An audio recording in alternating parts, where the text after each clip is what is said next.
और अगर कोई रशिया से मुकाबिल हो सकता है, रशिया और यूरोप के बीच में अगर कोई दीवार बना हुआ है तो यूक्रेन बना हुआ है। इन हमलों से केवल यही संदेश देने की कोशिश है। एम्बेसडर वोहरा, क्या मैं सही कह रहा हूं?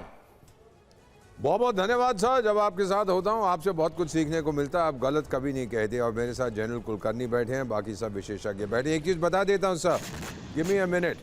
जो डिफेंस हमारा एलिमेंट है, हमारी दोस्ती रूस के साथ, उसको ज़्यादा ओवर एम्फसाइज मत करिएगा सर। बहुत सी और चीज़ें हैं, एनर्जी है। हम सोवियत संघ से कुछ नहीं लेते थे, रूस से बहुत तेल खरीद रहे हैं। पीपल टू पीपल कॉन्टैक्ट्स हैं। हमारी फिल्में सर, राज कपूर का इन्होंने गीत सुनाया, कितने पॉपुलर थे वो उस टाइम पे। और मिथुन चक्रवर्ती बहुत पॉपुलर थी। ये पीपल टू पीपल कनेक्ट है। अब वीज़ा ऑन अराइवल की बातचीत कर रही है। रूस के पास ढेर सारे रुपए पड़े हैं, उनको कहाँ इन्वेस्ट किया जाए। रूस पेट्रोलियम रिटेल सेल्स में भी यहाँ पे उन्होंने इन्वेस्ट किया है।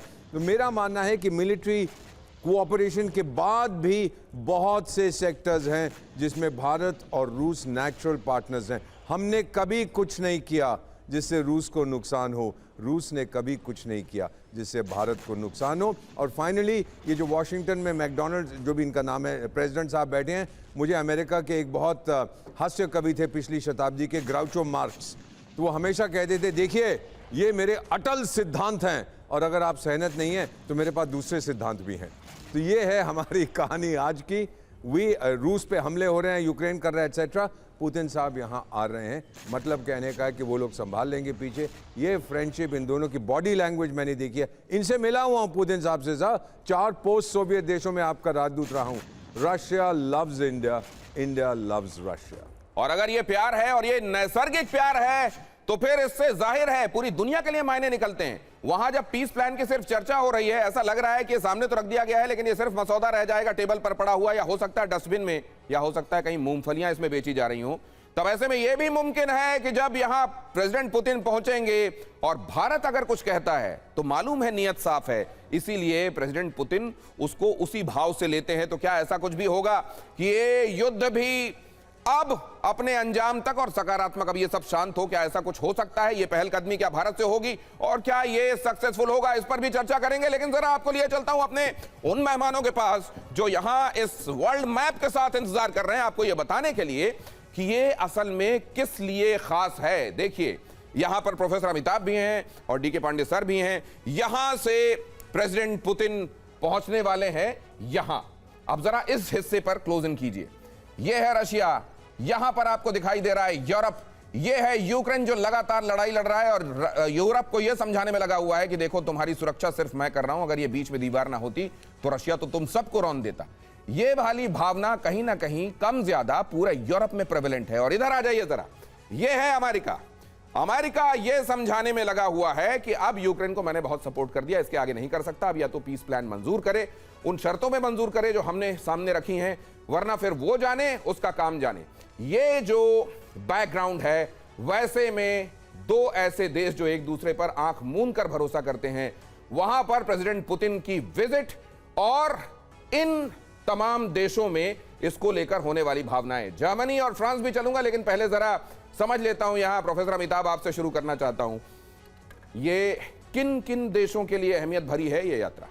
देखिए, ये इस पूरे रीजन के लिए अहमियत भरी है। हमेशा से भारत को वेस्ट ये चाहता था कि किसी तरह उनसे ये मनवा ले कि जो रूस यूक्रेन के साथ कर रहा है वो गलत कर रहा है जी। भारत ने अंशतः ये कहा कि ये युद्ध का काल नहीं है, लेकिन साथ में ये भी स्पष्ट कर दिया कि रूस जो इस समय कर रहा है उसको शांत किया जा सकता है, उसकी कुछ शर्तें अगर मान ली जाए। और ये पूरा रीजन अगर आप देखें ना, इस समय इसी फियर साइकोसिस में जी रहा है, जो ज्यादातर एंजाइटी है। मैं ये कहूंगा कि उनको डर है कि ऐसा होगा, वास्तविक में वैसा कोई डर नहीं है। वो तो सिर्फ ये कर रहे हैं कि ये जो आप देख रहे हैं मैप, यहां पे इन्होंने क्या किया है, पूरी तरह से नेटो को ले आके भर दिया है जी। ये बेलारूस ही बचा है, यूक्रेन उनका लास्ट टारगेट था कि इसको अगर कर लेंगे तो पूरी तरह से ये भूमिबद्ध हो जाएगा नेटो से।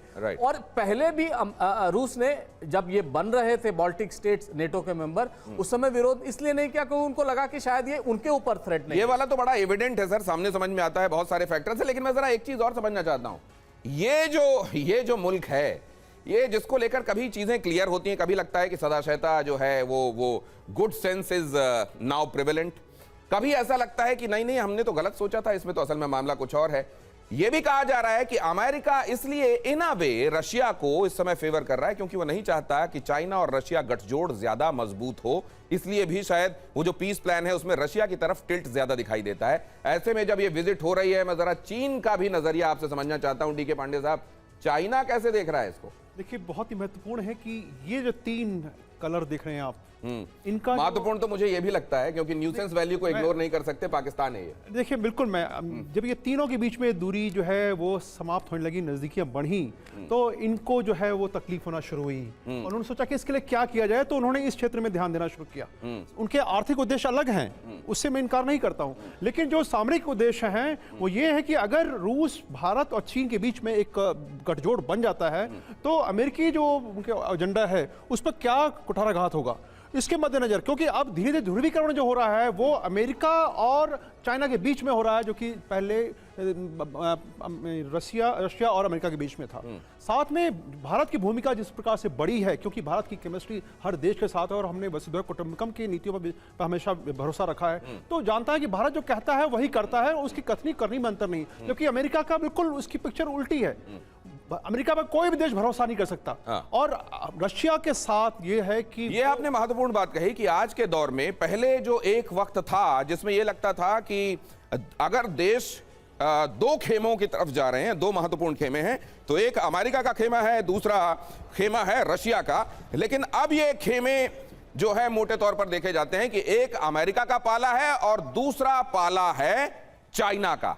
ऐसे में प्रेसिडेंट पुतिन की भारत विजिट ये भी महत्वपूर्ण है। मैं चलूंगा जरा यूरोप भी चला जाए, वहां क्या सोचा जा रहा है वो भी समझ कर आया जाए। हमारे साथ ब्रजेश मिश्रा जुड़े हुए हैं फ्रांस से। ये बात जो कही जा रही है बार बार यूक्रेन की तरफ से कि ये लड़ाई मैं मेरी नहीं लड़ रहा हूं या यूरोप की लड़ रहा हूं, क्या ये बात वैसी ही सब्सक्राइब की जा रही है क्या फ्रांस में भी इस समय? क्योंकि ये महत्वपूर्ण है कि वहां पर किस तरह के थॉट प्रोसेसेस चल रहे हैं जब प्रेसिडेंट पुतिन इंडिया आएंगे। ब्रजेश जी, अनम्यूट कीजिएगा प्लीज। ब्रजेश जी अनम्यूट कीजिए प्लीज, आप बोलते हुए दिखाई दे रहे हैं, सुनाई नहीं दे रहे हैं सर।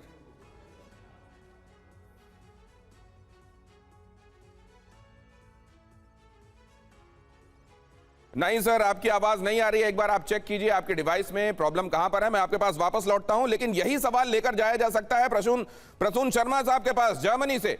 जर्मनी खास तौर से रशिया के साथ उसका जो एक्सपीरियंस है, आप जानते हैं वर्ल्ड वॉर के समय का, वो ये एक तरीके से मजबूर भी करता है कि इस समय ज्यादा एप्रीहेंशंस अगर किसी को हैं तो जर्मनी को हैं।